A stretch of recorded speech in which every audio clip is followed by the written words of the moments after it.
नमस्कार मंडळी, मी आज इथं पाकातील पुरी आणि सुसारस हे दोन थोडेसे विस्मृतीत गेलेले पदार्थ करत आहे. इथं मी 2.5 वाट्या मैदा घेतलेला आहे, 1 वाटी बारीक रवा घेतलेला आहे आणि त्याच्यामध्ये 2 चमचे कडकडीत तापवलेलं तेलाचं मोहन घालते आहे. नंतर एका चमच्याने हे मिश्रण मी एकत्र करते आहे. थोड्या वेळाने हाताने सगळं तेल आणि पीठ एकत्र करायचं आहे आणि थोडं थोडं पाणी घालून आपल्याला याची घट्ट अशी कणिक भिजवून घ्यायची आहे.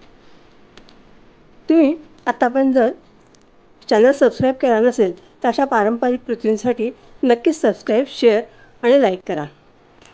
ही कणिक किंवा हा डो आपण ओल्या फडक्याने झाकून ठेवायचं आहे किंवा त्याच्यावर झाकण ठेवायचं आहे. आता इथे मी पाक करणार आहे. त्याच्यासाठी कढईमध्ये 2 वाट्या साखर घेतलेले आहेत, त्याच्यामध्ये 1 ते 1.25 वाटी पाणी घातलेलं आहे आणि गॅस चालू केला आहे.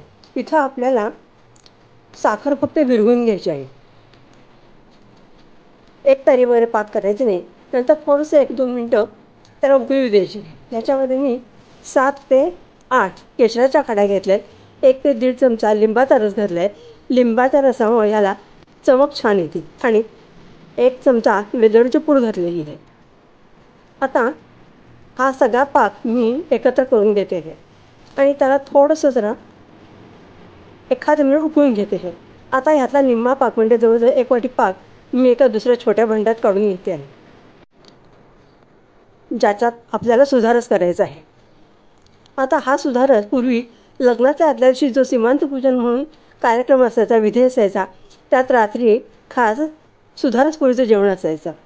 आता ह्या पाकामध्ये मी पिस्ता, बदाम, काजू तुकडे घातलेले आहेत आणि 1 केळं घेतलेले आहे आणि त्या केळीचे काप करते आहे मी. इथं तुम्ही केळीचे छोटे काप करू शकता किंवा अर्धच केळी घालू शकता. मी पूर्ण केळं घातलेले आहे. अशा प्रकारे आपला सुधारस तयार झालेला आहे.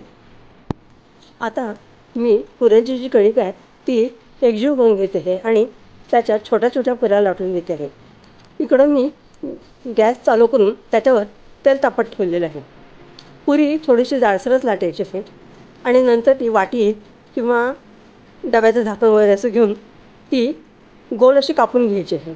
अशा प्रकारे मी 5-6 पुऱ्या लाटून घेतलेल्या आहेत. आता इथं आपला गॅस एकदम बारीकच ठेवायचा आहे आणि त्याच्यावर पुरी छानपैकी अशी तळून घ्यायची आहे.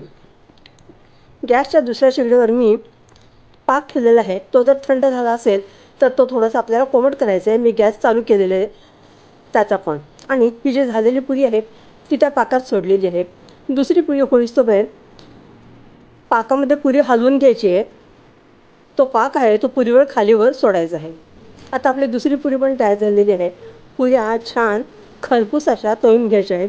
त्यांचा कलर पण सुंदर दिसतो आहे. अशा प्रकारे मी या सगळ्या पुऱ्या तळून घेणार आहे आणि त्या पाकात सोडणार आहे. पाक वर खाली करून त्या पुरीमध्ये पाक मुरेल याची काळजी घ्यायची आहे. हा पाक पुऱ्यांवर सोडताना थोड्याशा हलक्या हाताने, नाजूक हाताने या पुऱ्या वर खाली करायच्या आहेत, म्हणजे जी पुरी फुगलेली आहे ती तशीच राहील. अशा प्रकारे आपल्या सगळ्या पुऱ्या तळून झालेल्या आहेत. ही पाककृती तुम्ही नक्कीच करून बघा आणि तुम्हाला कशी वाटते त्याचा अभिप्राय कळवा. आता आपल्या पुऱ्या पाकात आपला मुरून झालेल्या आहेत, त्यामुळे खाली काढून घेतलेले आहेत आणि पिस्त्याच्या कापाने सजवलेले आहेत. धन्यवाद.